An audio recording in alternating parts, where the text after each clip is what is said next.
Lorsque les taux de glucose sont inférieurs à la cible, MyLife Kama PSFX arrête d'administrer de l'insuline.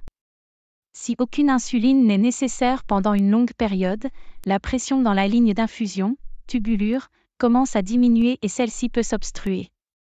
Pour éviter cela, MyLife Kama PSFX est conçu pour émettre une impulsion toutes les 90 minutes afin de maintenir la pression dans la tubulure.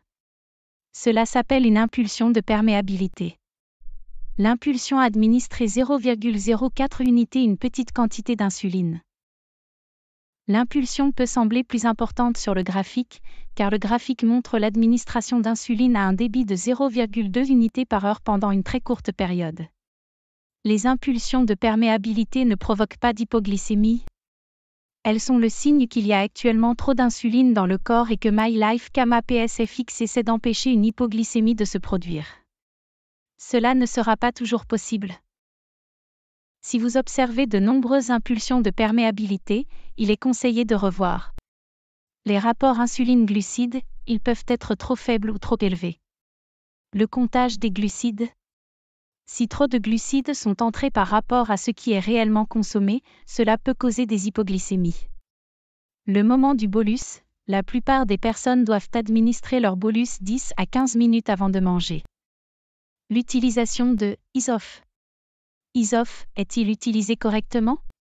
Par exemple, est-il activé avant une activité physique ou après avoir consommé de l'alcool? La cible personnalisée de glucose. Elle peut être fixée entre 80 et 198 mg par décilitre. La cible est-elle correcte chez les très jeunes enfants et certaines personnes nouvellement diagnostiquées avec un diabète, qui ont des besoins en insuline faible, il est fréquent d'observer des impulsions de perméabilité pendant la nuit. Cela peut être normal, car ces personnes nécessitent très peu d'insuline entre minuit et le réveil. Si quelqu'un fait des hypoglycémies à ce moment-là, il peut être utile d'examiner ce qui se passe la soirée précédente. Est-ce que MyLife Kama PSFX doit régulièrement corriger des taux élevés de glucose après le repas du soir? Si c'est le cas, cela pourrait être à l'origine des baisses de glucose après minuit.